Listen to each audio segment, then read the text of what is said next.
నమస్తే welcome to hash tag you నేను మీ one. రాష్ట్ర రాజకీయాల్లో బీఆర్ఎస్ నేతల వైఖరి కొంత హాట్ టాపిక్గా మారుతోంది. 10 ఏళ్ల అధికారంలో ఉన్నటువంటి బీఆర్ఎస్ మొన్నటి అసెంబ్లీ ఎన్నికల్లో కొంత ఓటమి పాలై రాష్ట్రంలో కాంగ్రెస్ ప్రభుత్వాన్ని ప్రజలు పట్టం కట్టారు. సో అయితే కొత్త ప్రభుత్వం కొలువుదీరిన 2 నెలలు గడవక ముందే కూడా రేవంత్ రెడ్డి సర్కార్ కూలిపోతుంది అంటూ ఖాయమని, త్వరలో కేసీఆర్ సీఎం అవుతారు అంటూ గులాబీ పార్టీకి చెందినటువంటి నేతలు వ్యాఖ్యానించడం కొంత చర్చనీయాంశంగా మారింది. పార్టీలో సీనియర్ నేతల నుంచి మొదలుకుంటే వర్కింగ్ ప్రెసిడెంట్ కేటీఆర్ వరకు కూడా ముఖ్య నేతలు పదే పదే ఇలాంటి కామెంట్స్ చేస్తున్నటువంటి పరిస్థితి. దీంతో ఈ తరహా వ్యాఖ్యలు చేస్తున్న వారిపై కొంత సొంత పార్టీ నేతలు విమర్శలు చేసినటువంటి పరిస్థితి. అయినా కూడా ఈ విమర్శలకు బ్రేకులు పడినటువంటి పరిస్థితి. సో ఈ వ్యాఖ్యల వెనుక బీఆర్ఎస్కు ఏదైనా వ్యూహం ఉందా, లేకపోతే మరేదైనా భయంతో ఇలాంటి కామెంట్స్ చేస్తున్నారనే చర్చ అయితే బీఆర్ఎస్ పార్టీలో తీవ్ర స్థాయిలో కొనసాగుతూ ఉంది.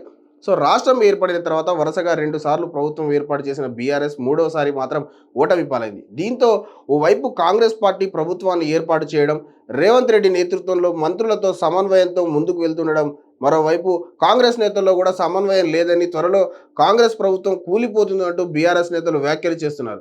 సో ఇక కేటీఆర్ స్థాయి లీడర్ సైతం త్వరలోనే సీఎం అవుతారు అని చెప్పేసి వ్యాఖ్యలు చేయడంతో ఇది ఎలా సాధ్యమనే చర్చ అయితే ఇప్పుడు కొంత కొనసాగుతున్నటువంటి పరిస్థితి.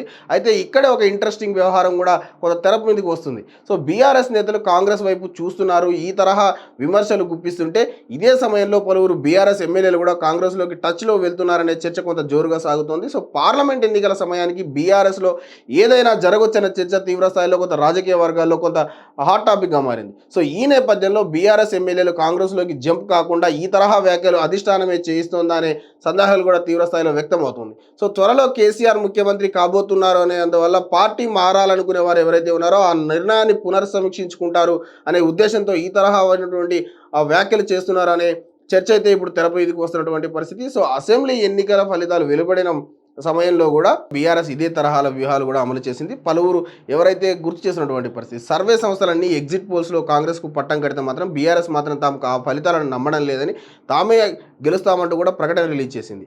సో ఈ క్రమంలో సర్వే సంస్థలన్నీ తప్పుబాటలు పట్టేలే తమ ముఖ్య నేతలు మాట్లాడడం కొంత హాట్ టాపిక్ అయింది. సో ఈ క్రమంలో రాష్ట్రంలో హంగు ఏర్పడితే పరిస్థితి ఏంటనే చర్చ కూడా తెర మీదకి తీసుకొచ్చింది. ఇంతలో పలువురు బీఆర్ఎస్ అభ్యర్థులు కూడా కాంగ్రెస్లో శిబిరంలోకి చేరేందుకు సిద్ధంగా ఉన్నారు అంటూ కొంత ఊహాగానాలు వ్యక్తమైనటువంటి పరిస్థితి ఫలితాలకు ముందు.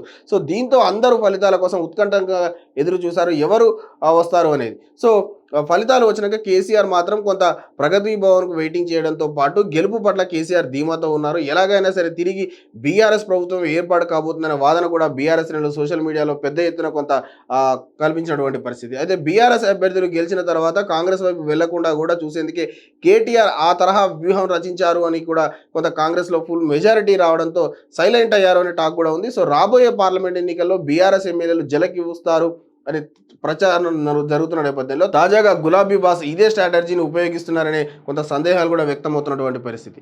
సో ఏదేమైనా సరే ఇప్పుడు ప్రస్తుతం గులాబీ బాస్ చేస్తున్నటువంటి కామెంట్లు ఏవైతే ఉన్నాయో అవన్నీ పార్టీకి నష్టం చేకూరుస్తాయా, లాభం చేకూరుస్తాయా అనేది కొంత మరికొంతకాలం వేచి చూడాల్సిన అంశం మీద ఉంది. మరిన్ని తాజా సమాచారాల కోసం చూస్తున్నానండి హ్యాష్ ట్యాగ్.